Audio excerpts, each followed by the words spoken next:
सरपंच संतोष देशमुख यांच्या हत्येला आज 11 दिवस पूर्ण होत आहेत। माझ्यासोबत त्यांचे बंधू आहेत धनंजय देशमुख। काय सांगाल, आज 11वा दिवस आहे, आतापर्यंत 4 आरोपींना अटक करण्यात आलेली आहे। सगळे आरोपी पकडू द्या, म्हणजे मी सविस्तर बोलन।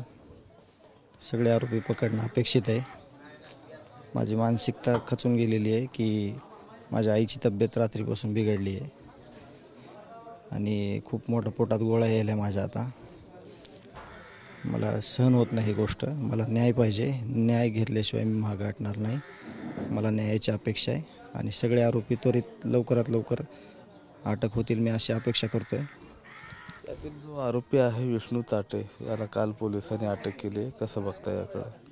काय ते त्यांना त्या डिपार्टमेंटला विचारा तुम्ही की काय विषय, कसं पकडलंय, काय गेलंय। मला काही जास्त माहिती झालेली नाही त्याविषयी।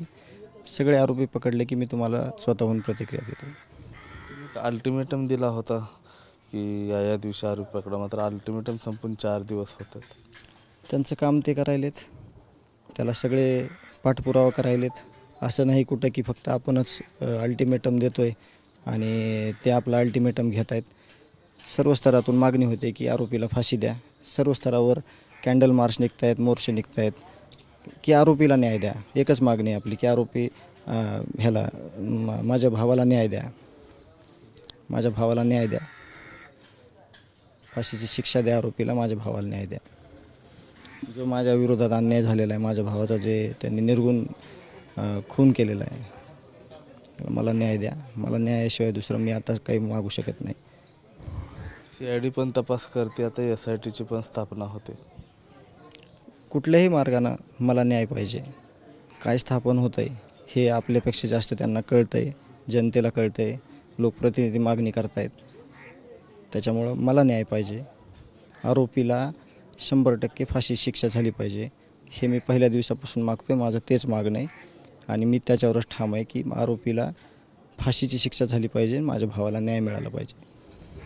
तुमचं सांत्वन करण्यासाठी शरद पवार साहेब पण इथे येण्याची शक्यता आहे, काय माहिती आहे? हां, आले कानावर, येत आहेत म्हणून साहेब पवार, शरद पवार साहेब सांगितलं रात्रीच। तरंगी पाटलांचं नंतर काही बोलणं झालं मनोजदादांचं तुमचं? त्यांनी आल्यानंतर हे सगळे प्रोसेस झाले होते। माझं काही बोलणं झालं नाही वैयक्तिक, पण सर्व स्तरातून एकच मागणी आहे। तर ते सगळे 18 पगड जातीतील लोक माझ्यासाठी न्यायाची भूमिका घेत आहेत। तर सगळेच माझ्या दुःखात सहभागी आहेत आणि म्हणून सगळेच ह्या प्रक्रियेमध्ये आहेत। सगळेच एकमेकांना धीर देत आहेत, न्याय मागत आहेत। आईची तब्येत कशी आहे आता? काय झालं होतं? तब्येत बिघडली होती रात्री। आता तेच मी आता विचारलं, औषध वगैरे घेतले का, गोळ्या घेतल्या का, आता बघून आलो मी आता। सध्या विधानसभेमध्ये देखील तुमचाच आवाज, तुम्हाला न्याय मिळावा यासाठी आवाज उठवला जातोय। 20 वर्ष ज्यांनी समर्पण केलं समाजासाठी, त्यासाठी हा आवाज उठतोय आणि योग्य सगळी भूमिका मांडतायत। न्याय हा पाहिजेच, आरोपीला फाशी झाली पाहिजे, हेच सगळे मागतात। सगळ्या आरोपींचे ज्यावेळी जेरबंद होतील त्यावेळेस सगळ्या आरोपींचे 2 महिन्याच्या मागच्या 2 महिन्याचे 4 महिन्याचे CDR काढून सगळ्या प्रत्येक आरोपीला ही शिक्षा झाली पाहिजे। नक्कीच कसाही द्या, मला न्याय हवा आहे। तपास लवकरात लवकर झाला पाहिजे आणि माझ्या भावाच्या मारेकराला केवळ फाशीची शिक्षा झाली पाहिजे, अशी मागणी जी आहे आता धनंजय देशमुख करतात।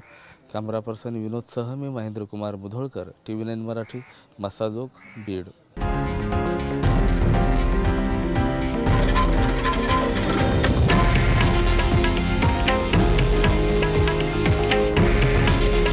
हे आहे देशातील नंबर 1 न्यूज नेटवर्क आणि आपण पाहत आहात TV9 मराठी। काळजी तुमची, हित महाराष्ट्राचं।